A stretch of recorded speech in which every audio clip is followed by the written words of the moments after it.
요한복음 강해 31번째 시간입니다. 지난 주일은 영생 얻은 자라고 하는 제목으로 말씀을 드렸습니다. 아담의 타락으로 우리의 영혼이 죽었었죠. 그러나 하나님의 특별한 사랑으로 택함을 받은 자들, 예수를 믿음으로, 그리스도로 믿음으로 죽은 영혼이 살아나는 부활되는 영생을 얻은 자가 되었다라고 말씀을 드렸죠.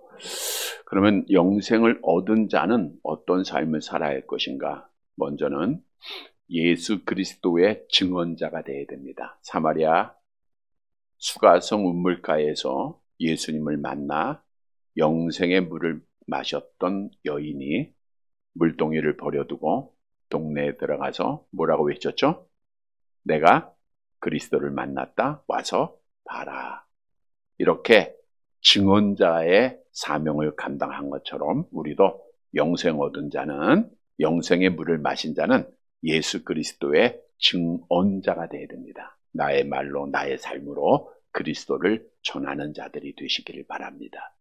또한 영생 얻은 자는 예수님을 떠나보내지 말고 늘 함께 거하는 자가 되어야 됩니다. 사마리아 성의 사람들이 여인의 전도들도 듣고 예수님 앞에 나와서 복음을 듣고 영생을 얻게 되죠. 그리고 주님 앞에 그들이 부탁을 해요. 우리를 떠나지 마세요. 이게 영생 얻은 자의 삶입니다. 우리는 가지가 되어서 나무 대신 예수님을 떠나면 죽을 수밖에 없습니다. 늘 주님과 함께하는 자가 되어야 됩니다. 그리고 영생 얻었던 사마리아 사람들이 예수님 앞에 성숙된 신앙으로 성장하였듯 우리도 항상 하나님의 말씀을 통해서 믿음의 생활이 성숙이 돼야 돼요. 성장이 돼야 됩니다.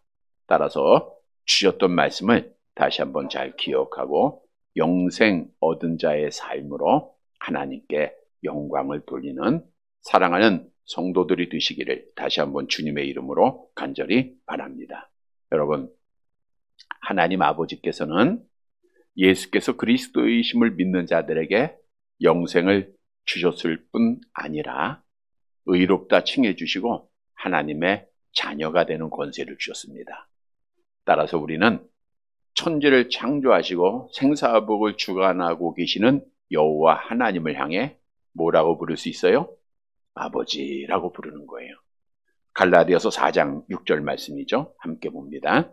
너희가 아들임으로 하나님이 그 아들의 영을 우리 마음 가운데 보내사 아빠 아버지라 부르게 하셨느니라.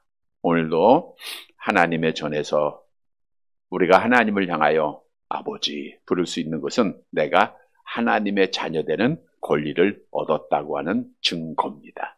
늘 우리는 살아계신 여호와 하나님을 아빠, 아버지 부르는 자들이 되시기를 바랍니다.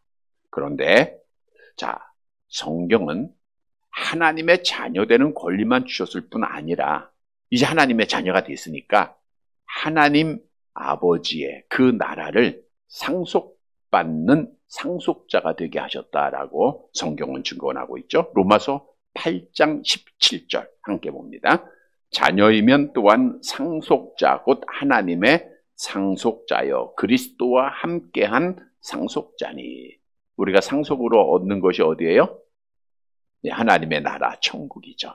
그래서 내가 하나님을 향하여 아빠 아버지 부르는 자는 하나님의 나라 천국을 상속받을 자임을 믿으시기를 바랍니다.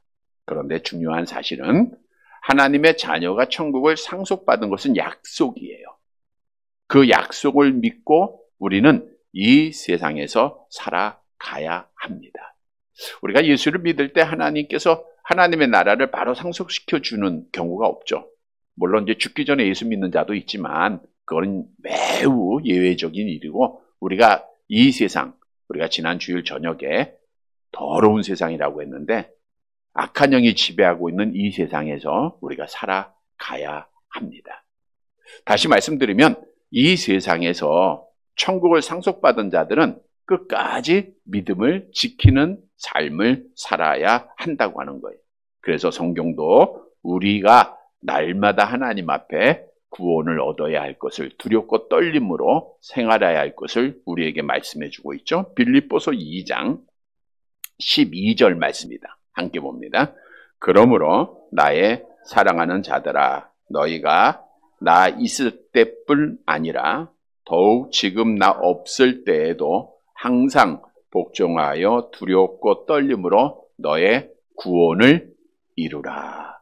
너의 구원을 이루라는 것은 구원받은 자가 천국에 들어가는 구원의 완성을 위해서 날마다 구원을 받아야 한다라고 하는 뜻이죠. 말씀드린 대로 구원에는 과거, 현재, 미래가 있습니다. 우리는 구원을 받았어요? 안 받았어요? 받았죠. 영생을 얻었고 했죠. 언제예요? 성령 받고 예수를 믿고 또 우리가 의롭다 칭함받고 하나님의 자녀가 됐으면 영생 받은, 구원 받은 줄 믿으시기를 바랍니다. 그러면 거기서 끝나는 게 아니라 우리는 이 세상에서 날마다 구원을 또 받아가는 거예요.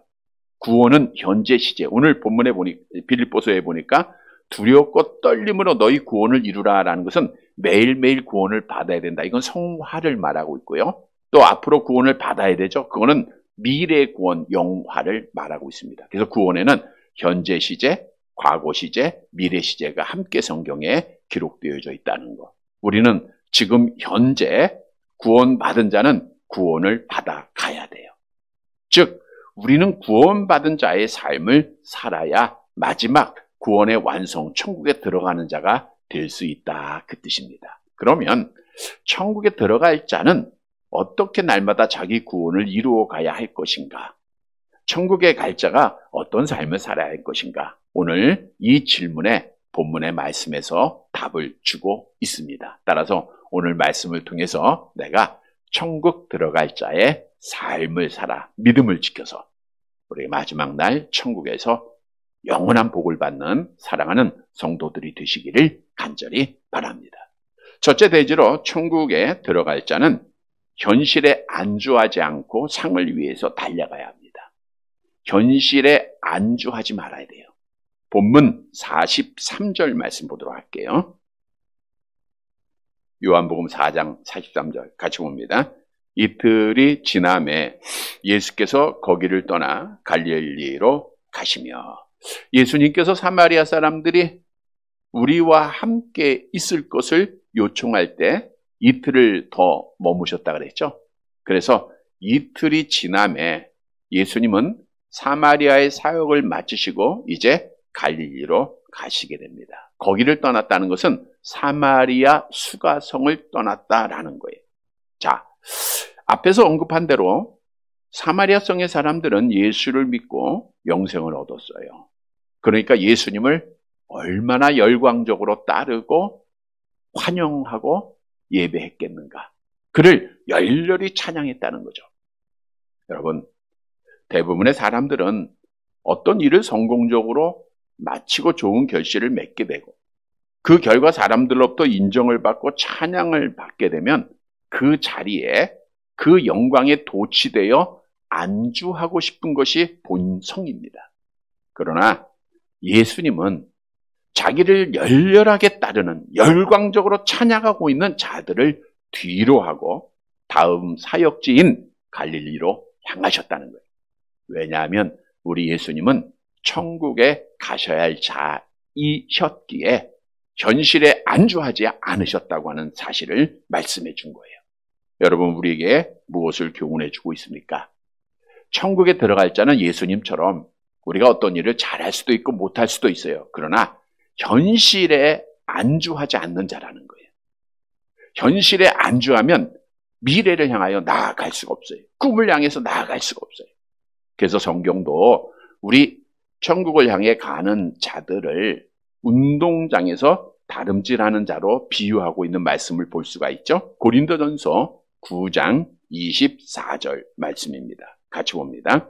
운동장에서 다름질하는 자들이 다 달릴지라도 오직 상을 받는 사람은 한 사람인 줄을 너희가 알지 못하느냐. 너희도 상을 받도록 이와 같이 다름질하라. 운동장에서 다름질하는 자들, 시당생활하는 자들을 말하고 있는 거예요. 근데 다 달리는 자들이에요. 오직 상을 받는 사람은 한 사람, 인질로, 이거면 우리 중에서 한 사람만 받는다 그 뜻은 아니고요. 너희도 상 받도록 열심히 달려가라 그거예요.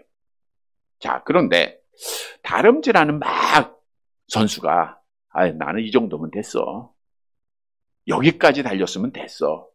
라고 하고 현실에 안주하고 주저하고 있다고 하면, 또 힘들고 지치고 목마르다고 피곤하다고 도중에 포기한다고 하면 결승점에 도달할 수가 있어요, 없어요? 없게 되고 천국에 들어갈 수가 없게 되는 거예요. 다시 말하면 현실에 안주하고 중도에 포기하면 결코 천국에 들어가는 자가 아니라는 거예요. 따라서 천국에 들어갈 자는 현실에 안주하지 않고 결승점을 향하여서 열심히 한 발 한 발 달려가는 겁니다. 뭐 빨리 달릴 때도 있겠지만 힘들고 지쳐도 계속해서 가야 돼요. 아브라함뿐 아니라 믿음의 족장들은 천국을 향하여 나아가야 하기에 광야 생활이 얼마나 어렵습니까? 천막치고 하늘에 소망을 두고 그들은 끝까지 달려가서 천국에 들어가는 복을 받았어요.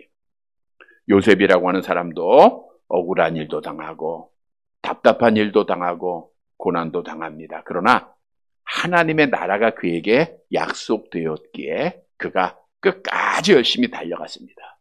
사도 바울도 부활의 주님을 만난 이후에 그는 이제 천국을 향하여 달려가는 자가 되었죠. 그래서 그는 이런 말씀을 합니다.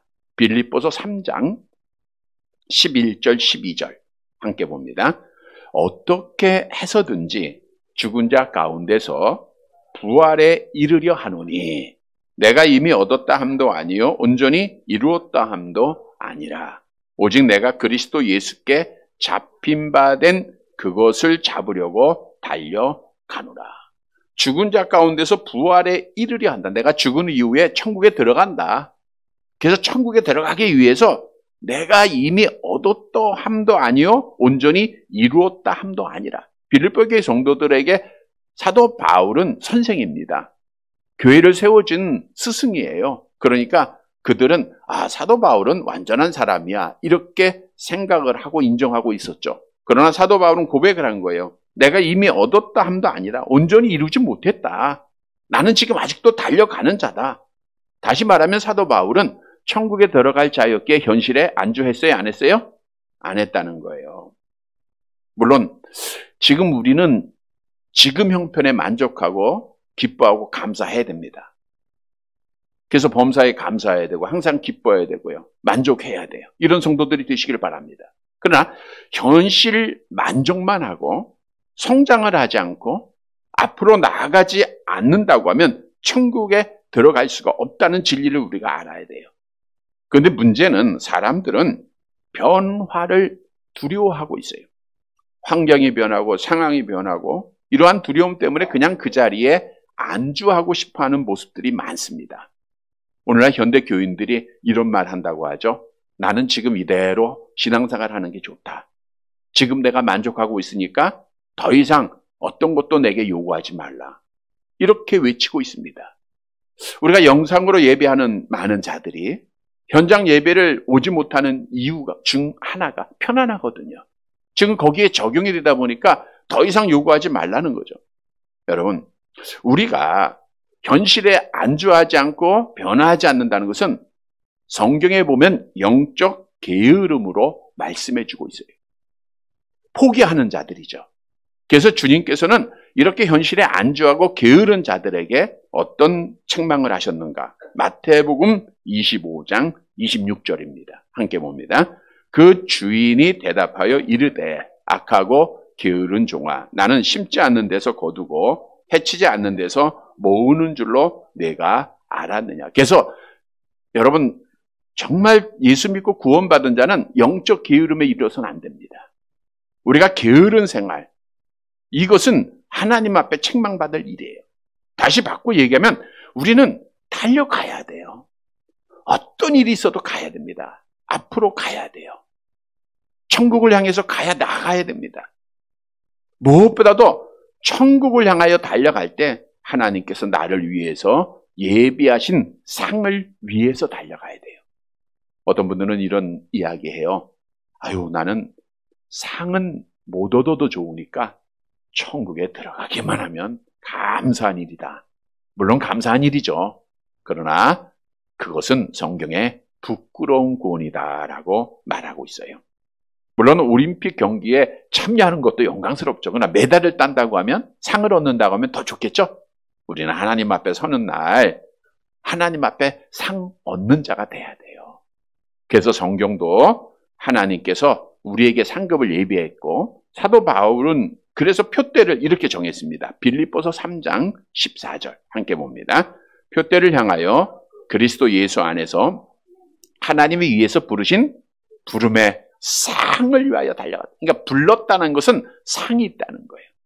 하나님께서 여러분을 택하시고 주의 자녀로 불러주셨으면 여러분에게 상을 예비하고 계심을 믿으시기를 바랍니다. 그러니까 우리는 그 상을 위해서 달려가야 돼요.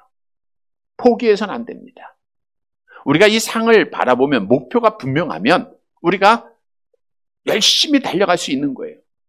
목표가 없으면 허무한 삶을 살다가, 마치 운전자가 목적지가 분명하지 않으면 사고를 당하듯 영적 생활도 마찬가지입니다. 여러분, 우리는 분명히 말씀을 바라봐야 되고 믿음의 주여 온전케 하신 예수를 바라봐야 돼요. 그리고 우리의 목표는 상이 되어야 됩니다. 그러면 우리는 바른 신앙생활하고 허무한 그런 신앙생활이 아니에요. 고린도전서 9장 26절 함께 봅니다. 그러므로 나는 다름질하기를 향방 없는 것 같이 아니하고 싸우기를 허공을 치는 것 같이 아니하여. 우리의 신앙생활은 허공 치는 거 아닙니다. 혼자 막 허공을 치다가 지쳐서 포기하고 절망에 빠지는 것이 아니라 우리는 하나님의 상급을 바로 보고 가는 거예요. 우리 성경도 마치 졸업식에 학교에서 학생들에게 상을 많이 준비했듯 여러분들을 하나님의 자녀로 부르실 때 하나님이 상급을 예비했음을 우리에게 말씀해 주고 있죠. 베드로전서 5장 4절 함께 봅니다. 그러하면 목자장이 나타나실 때 시들지 아니하는 영광의 관을 얻으리라. 목자장 나타났을 때, 우리 주님 오실 때 우리에게 상을 다 주신다는 거예요.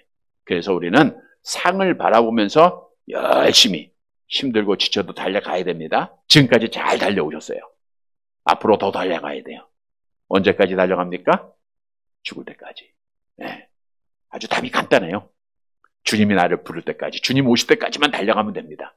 근데 그날을 우리가 그 씨를 모를 뿐이에요. 그러니까 열심히 매일매일 달려가면 되는 거예요. 그래서 우리 신앙생활이라는 것은 매일이 종말이다 생각을 해야 돼요. 왜? 언제 주님 재림하실지 모르잖아요. 정말 이 시간에 재림한다고 하면 내가 예수님 어서 오세요 맞이할 수 있는가 늘 생각을 해야 돼요. 아유, 주님 조금만 있다 오세요. 이렇게 말하면 안 됩니다. 정말 이 시간에 오신다고 하면 너무 좋겠죠. 그래도 주의 성전에서 예배드리고 있으니까 얼마나 좋겠어요. 매일매일 이 시간이 됐으면 좋겠죠. 여러분, 우리 주님의 재림을 기다리고 또 나의 죽음을 준비해야 돼요. 그래서 언제 오실지 모르니까 매일매일 우리가 달려가야 돼요. 뭘 위해서 달려가라고요? 상을 위해서. 자, 그러면 상을 얻기 위해서는 어떻게 해야 할 것인가? 먼저는 충성하라라고 성경은 말씀하고 있죠. 계시록 2장 10절 함께 봅니다. 내가 죽도록 충성하라. 그리하면 내가 생명의 관을 내게 주리라. 여러분, 임직받을 때마다 제일 많이 인용하는 구절이기도 하죠. 나에게 주신 직분, 사명, 또 세상의 일들도 마찬가지입니다. 여러분의 직장에 있던 또 가정에 일을 하던 충성하는 거예요. 그 모든 현장들이 하나님이 다 주신 겁니다. 하나님의 은혜 가운데 여러분들이 지금 직장도 다니고 가정도 이룬 거 아니에요? 거기서 충성하는 겁니다. 뿐만 아니라 시험이 있을 때 견뎌야 됩니다. 야고보서 1장 12절 함께 봅니다. 시험을 참는 자는 복이 있나니 이는 시련을 견디어낸 자가 주께서 자기를 사랑하는 자들에게 약속하신 생명의 면류관을 얻을 것이기 때문이다. 마라톤 경기하는 자에게 어려움은 누구에게나 있습니다. 신앙생활에 마찬가지예요. 인내하는 거예요. 끝까지 믿음을 지키는 자에게 생명의 면류관이 있을 것을 성경은 약속하고 있죠. 그리고 절제해야 돼요. 우리 믿는 성도들은 내가 갖고 싶다고 다 갖고, 내가 하고 싶다고 다 하고, 내가 말하고 싶다고 다 말하는 게 아닙니다. 성경은 성령의 열매 중 절제를 말하고 있고, 또 절제하는 자에게 하나님께서 약속하신 복이 있죠. 고린도전서 9장 25절 함께 봅니다. 이기기를 다투는 자마다 모든 일에 절제하나니 그들은 썩을 승리자의 관을 얻고자 하되 우리는 썩지 아니할 것을 얻고자 하노라. 우리가 받는 상급은 썩지 아니하는 것. 그러니까 우리가 절제해야 돼요. 이 모습을 가장 본으로 보인 분이 사도 바울입니다. 앞에서 언급한 대로 사도 바울은 천국에 들어가기 위해서 내가 이룬 줄로 여기지 않고 온전하지 아니함을 고백하고 현실에 안주하지 아니하고 열심히 상을 위해서 달려갔다 그랬죠. 그래서 사도 바울이 죽을 때 우리가 잘 아는 고백을 하게 된 거예요. 디모데후서 4장 7절 8절 함께 봅니다. 나는 선한 싸움을 싸우고 나의 달려갈 길을 마치고 믿음을 지켰으니 이제 후로는 나를 위하여 의의 면류관이 예배되었으므로 주곧 의로우신 재판장이 그날에 내게 주실 것이며 내게만 아니라 주의 나타나심을 사모하는 모든 자에게 도니라. 우리 권사님도 꼭 암송하라 그랬죠. 죽기 전에 이거 암송해야죠. 하나님 앞에 달려왔잖아요. 선한 싸움 싸우고 나의 달려갈 길을 마치고 믿음을 지켰으니 우리 사도 바울처럼 하나님 앞에 상이 있음을 우리가 믿고 달리는 거예요. 성도 여러분, 천국에 들어갈 자는 현실에 안주하지 않습니다. 내가 지금까지 했고 지금이 좋다. 우리는 다시 일어나야 돼요. 미래를 향하여 상급을 향하여 달려가는 자들입니다. 어렵고 힘들어도 달려가야 돼요. 우리 끝까지 우리 모든 성도들 다 같이 달려가서 마지막 천국에서 우리 주님 앞에 면류관 받는 사랑하는 성도들이 되시기를 간절히 바랍니다. 두 번째로 천국에 들어갈 자는 세상에서 배척을 당해야 돼요. 세상에 미움을 받는 자가 되라는 거예요. 본문 44절 말씀 봅니다. 같이 봅니다. 친히 증언하시기를 선지자가 고향에서는 높임을 받지 못한다 하시고 예수님께서 이제 사마리아를 떠나 어디로 가세요? 갈릴리로 가시는데 가는 중 제자들에게 이런 말씀을 하세요. 선지자가 고향에서는 높임을 받지 못한다. 우리 예수님은 어디서 태어나셨죠? 베들레헴. 그럼 예수님의 고향은 어디예요? 네, 베들레헴이 아니고 오늘 본문에 말씀하고 있는 여기서 고향은 갈릴리 나사렛을 말하고 있습니다. 그 이유는 예수님께서 베들레헴에 탄생을 하셨어요. 그때 동방의 박사들이 예수님을 경배하러 오지 않습니까? 그런데 헤롯 왕에게 다시 가지 않고 이들이 이제 고향으로 돌아간 것을 알고 헤롯 왕이 2살 이하의 남자아이를 다 죽일 것을 명하게 돼요. 근데 이 사실을 주의 사자는 미리 아셨죠. 그래서 육신의 아버지였던 요셉에게 아기 예수를 데리고 애굽으로 피할 것을 명합니다. 애굽으로 피하게 하셨어요. 그리고 이제 헤롯 왕이 죽자 다시 고향으로 돌아가라 할 때 이 요셉과 마리아가 예수님이 탄생된 베들레헴으로 가지 아니하시고 그의 아들이 이제 왕이 되어 있었기 때문에 갈릴리 나사렛으로 가게 됩니다. 거기에서 터를 잡아요. 마태복음 2장 23절 말씀이죠. 함께 봅니다. 나사렛이란 동네에 가서 사니 이는 선지자로 하신 말씀에 나사렛 사람이라 칭하리라 하심을 이루려 함이러라. 그래서 나사렛은 갈릴리 바다 남서쪽에 있는 언덕 위의 작은 시골 마을입니다. 이스라엘 역사에 거의 알려지지 아니한 곳이며 이곳은 요셉과 마리아가 약혼할 때 살았던 곳이에요. 그래서 성경은 예수님의 고향을 베들레헴으로 말씀하지 않고 태어난 곳은 베들레헴이지만 고향은 어디를 의미한다고요? 나사렛을 의미하고 있다. 결국 이 고향 사람들은 예수님의 예언대로 예수님을 배척해야 하네요. 예수님을 배척하게 되죠. 마태복음 13장 57절 함께 봅니다. 예수를 배척한지라 예수께서 그들에게 말씀하시되 선지자가 자기 고향과 자기 집 외에서는 존경을 받지 않음이 없느니라 하시고 배척하다는 것은 걸려 넘어지게 장애물을 놓다, 걸림돌이 되다, 화를 내다 이런 의미인데 고향 나사렛 사람들은 예수님의 지혜의 말씀을 복음을 들음에도 불구하고 결국 그에 대해서 화를 내고 그에게 장애물이 되고 그를 버렸다는 거예요. 자, 그러면 고향 사람들은 왜 예수님을 그리스도로 메시아로 믿지 못했죠? 그들은 예수님의 외모만 본 거예요. 예수님의 집안을 누구보다도 잘 알아요. 천한 직업 목수의 아들이죠. 예수님 학교 다녔어요? 안 다녔죠? 학교도 못 다녔죠? 가난한 사람의 집안이죠. 그러니까 그가 메시아라고 하는 말을 도무지 믿지를 못하는 거예요. 외적인 것만 판단한 겁니다. 물론 고향 사람들뿐 아니라 예수님은 천국에 들어가셔야 하기에 세상으로부터 미움을 받으시고 결국 십자가에 죽게 되시죠. 이 말은 뭘 의미하고 있는가? 우리가 정말 천국에 들어가야 할 자들은 이 세상으로부터 미움받는 자, 배척을 받는 자가 되어야 된다는 거예요. 오늘날 성도들은 세상으로부터 배척을 당하고 미움을 당하는 것을 두려워해요. 그러다 보니까 하나님으로부터 배척당하지 않고 세상으로부터 배척당하지 않고 미움당하지 않고 적절하게 타협을 하면서 신앙생활하는 것이 참 지혜로운 자다라고 생각하는 경우가 많습니다. 마치 엘리야 선지자 시대에 이스라엘 백성들이 하나님도 섬기고 우상도 숭배하면서 우리 하나님 잘 섬기고 있어. 그리고 우상도 숭배하며 적절하게 타협하였다. 오늘도 타협하는 자들이 많아요. 주일의 예배도 타협을 합니다. 이런저런 이유 속에서 타협을 해요. 이 정도 하면 됐겠지. 1년 52주에 50번 나가면 되지. 반만 나가면 되지. 스스로 타협하는 경우가 많아요. 또 세상 사람들이 여러 모양으로 우리를 향해서 도전하니까 그거 귀찮고 그거 힘드니까 그냥 적절하게 예수님 믿는 것을 보이지 않는, 내가 하나님의 자녀여 교회에 다닌다고 하는 사실을 숨기고 생활할 때가 참 많다는 거예요.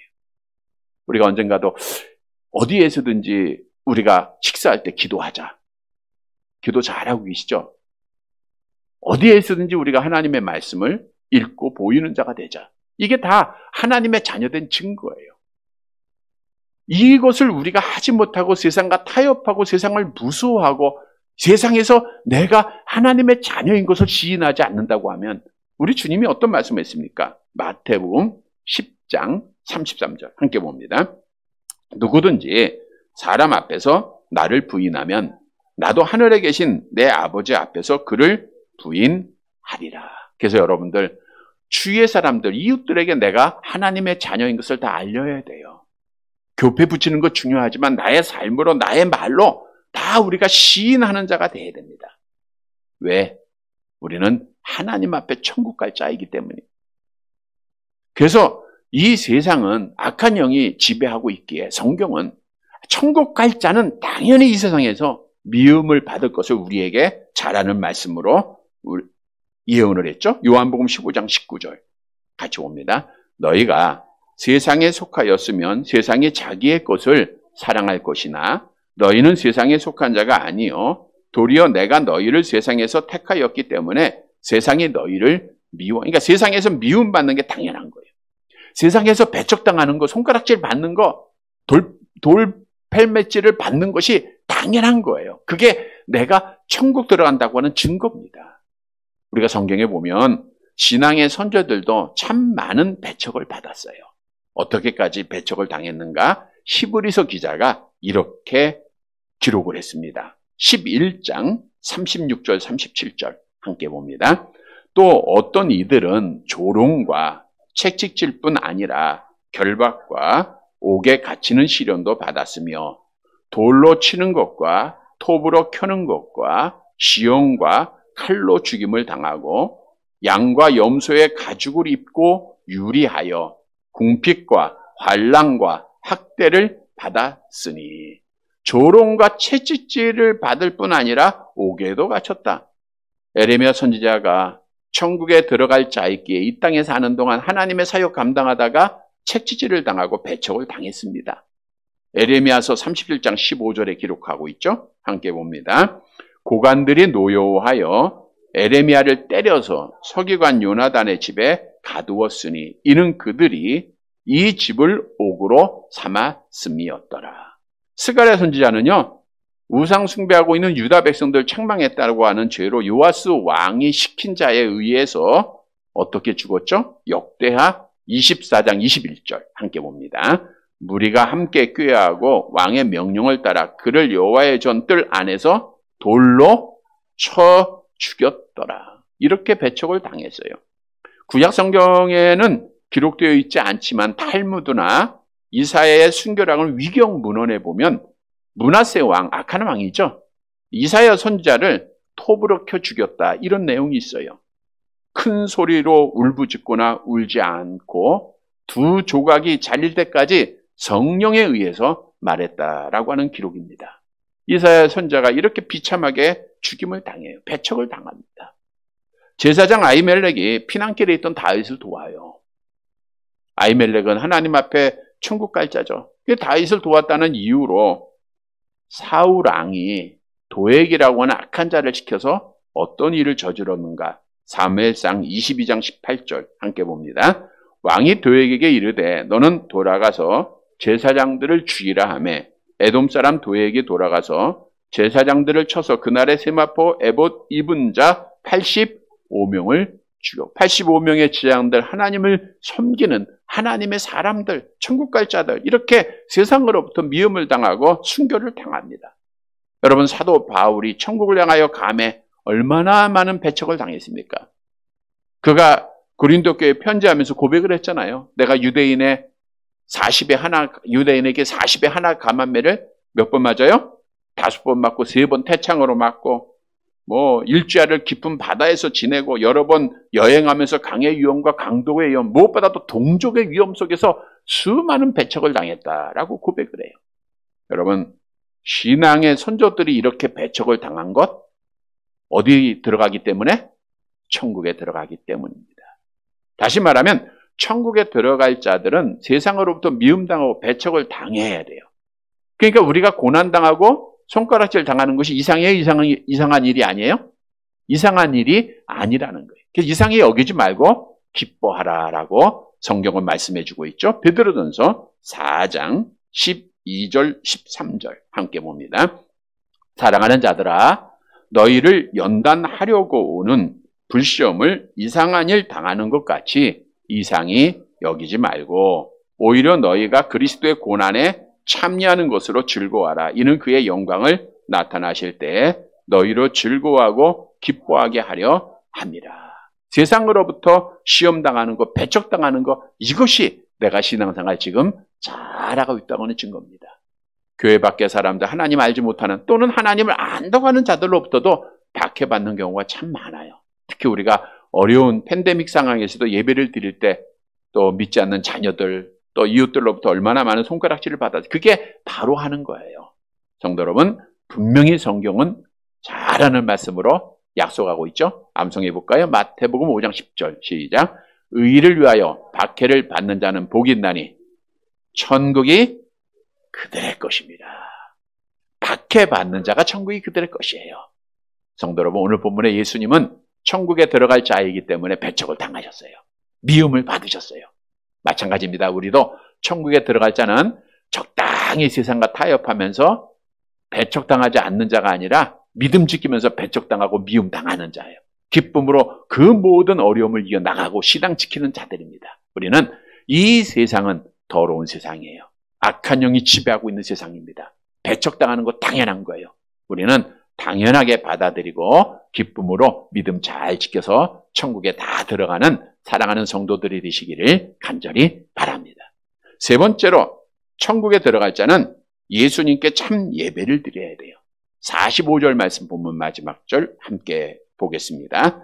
갈릴리에 이르심에 갈릴리인들이 그를 영접하니 이는 자기들도 명절에 갔다가 예수께서 명절 중 예루살렘에서 하신 모든 일을 보았음이더라. 앞절을 보시면 예수님이 갈릴리로 이제 가시면서 제자들에게 뭐라 그랬어요?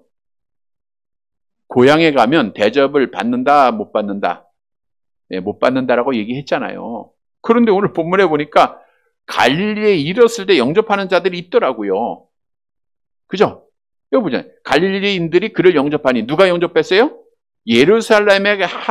예루살렘에서 하신 일을 본 자들이 그를 영접했다라고 말하고 있는데 요한복음 2장 23절이 답을 주고 있죠. 함께 봅니다. 6월절에 예수께서 예루살렘에 계시니 많은 사람이 그의 행하시는 표적을 보고 그의 이름을 믿었으나, 예수님이 6월절에 예루살렘에서 많은 표적을 행하신 때 갈릴리 사람들도 왔다가 그걸 보고 예수님을, 표적을 본 자들이 예수님을 영접을 한 거예요. 자, 그런데 여기서 중요한 사실은 표적을 보고 예수님을 영접했던 자들이 예수님을 진정으로 예배하고 찬양했는가 믿었는가, 그건 아니라는 거죠. 이들이 예수님을 영접한 것은 마치 자기가 좋아하는 연예인을 스타로 여기고 막 열렬히 환영했던, 그냥 그렇게 예수님을 따랐던 거예요. 얼마 가지 않아서 이들은 예수님을 배반하고 예수님을 예배하지 않고 예수님을 죽이는 일에 앞장서게 돼요. 마치 종려나무까지를 흔들었던 자들이 예루살렘의 백성들만 아닙니다. 절기를 위해서 다 왔던 자들이에요. 그들이 예수님을 열렬히 환영했다가 결국 예수님을 십자가에 못 박아 죽여달라고 빌라도에게 외쳤던 그들이에요. 다시 말하면 이들은 표적을 보고 예수를 영접한 자들은 바른 믿음이 아니죠. 일시적인 겁니다. 결국 이들은 예수님을 배반하는 자가 됐어요. 그러나 우리가 지난주에 말씀드린 대로 사마리아 사람들은 뭘 듣고 예수를 믿었죠? 하나님의 말씀, 주님의 말씀을 듣고 믿었기에, 요한복음 4장 42절 하반절 보세요. 같이 봅니다. 이는 우리가 친히 듣고 그가 참으로 세상의 구주신 줄 알니라 하였다. 여기서 안다고 하는 것은 지식적으로 아는 게 아니라 예수님과 교제했다, 예수님을 예배했다라고 하는 뜻이에요. 말씀을 듣고 영생 얻고 예수님과 교제하는, 예수님을 예배하는 참 믿음의 사람이 된 거예요. 왜? 그들은 천국에 들어갈 자예요. 따라서 오늘 주시는 우리에게 교훈은, 천국에 들어갈 자는 예수님을 존중히 여길 줄 알고 예수님 앞에 예배드리는 자라는 거예요. 다시 말하면 예배는 이 더러운 세상에 사는 동안 우리를 믿음 지키게 하는 유일한 도구가 되는 거예요. 우리가 예배를 드리지 못하면 믿음 지키기가 어렵습니다. 물론 환경에 따라서 우리가 병에 걸려서 예배하지 못하는 자들도 있을 수 있지만, 우리가 코로나로 인해서 예배드리지 못하는 자들, 믿음 못 지키죠? 그러나 현장 예배를 우리가 끝까지 드렸을 때 우리가 믿음을 지키죠. 이거예요. 우리는 하나님 앞에 예배를 드리면 믿음을 지키고 예수님 앞에 존중의 여김을 받는 자가 돼요. 거짓된 예배를 드리면 이것은 천국에 들어갈 자는 아닙니다. 우리 대제사장 엘리의 집이 여호와를 존경하지 않았기에, 존중히 여기지 않고 참예배 드리지 않았기에 결국 그들이 하나님 앞에 심판을 받게 되는데, 우리 사무엘상 2장에 나와 있죠. 2장 29절 함께 봅니다. 너희는 어찌하여 내가 내 처소에서 명령한 내 제물과 예물을 밟으며 내 아들들을 나보다 더 중히 여겨 내 백성 이스라엘이 드리는 가장 좋은 것으로 너희들을 살찌게 하냐. 결국 엘리의 집안은 예배를 버렸기에, 존중이 여기지 않았기에 결국 하나님 앞에 심판받고 지옥에 떨어지고 말았어요. 여러분, 성경은 예수를 믿는 하나님의 자녀들은 이 시대의 제사장이다라고 분명히 말씀해주고 있죠. 베드로전서 2장 9절 상반절입니다. 함께 봅니다. 그러나 너희는 택하신 족속의 왕 같은 제사장들이요 거룩한 나라요 그의 소유가 된 백성이니. 우리 예수님께서 십자가상에 죽을 때 휘장이 갈라졌다라는 것은 우리가 제사장 되어서 하나님 앞에 나아가는, 예배하는 특권을 얻었다라는 거예요. 다시는 예루살렘 성전에서 짐승 잡고 예수님 앞에 나아가지 않아도 되는 거예요. 휘장을 우리가 예수님이 갈라놓으셨어요. 우리가 제사장이에요. 그래서 우리는 여호와 앞에 예배드릴 수 있는 특권을 얻은 자예요. 제사장이 예배하는 자들이잖아요. 자, 그러면 예배는 어떻게 드려야 되는가? 수없이 말씀을 드렸죠. 여호와께만 드려라 그랬어요. 시편 29편 2절 함께 봅니다. 여호와께 그의 이름에 합당한 영광을 돌리며 거룩한 옷을 입고 여호와께 예배할지어다. 이게 참 예배예요. 예배의 대상은 오직 여호와 하나님이에요. 사람이 될 수가 없습니다. 뿐만 아니라 참 예배는 성전 예배다라고 여러 번 말씀드렸죠. 시편 5편 7절 함께 봅니다. 오직 나는 주의 풍성한 사랑을 힘입어 주의 집에 들어가 주를 경외함으로 성전을 향하여 예배하리이다. 주의 집에 들어가서 드리는 거예요. 우리가 자연이 좋다고 또 어떤 이유 속에서 우리가 어디에서 예배드려도 된다? 그건 아닙니다. 미국에는 그런 예배가 있어요. 골프 치는 사람들이 골프 치기 전 주일에 예배를 드려요. 그리고 골프를 칩니다. 그 예배 드렸다 그렇게 스스로 인정을 하죠. 그렇게 하는 거예요. 또 야외 가면 야외에서 예배 드리고, 낚시 가면 낚시 때 예배 드리고 낚시하면 되는 거예요. 그건 그런 예배가 아니고 주께서 계시는 성전을 우리가 존중히 여겨야 돼요. 그리고 거기서 예배하는 거예요. 그래서 우리가 힘들어도 어려워도 주의 날에 주의 성전에 와서 예배하는 거예요. 왜? 천국에 들어갈 자이기 때문에.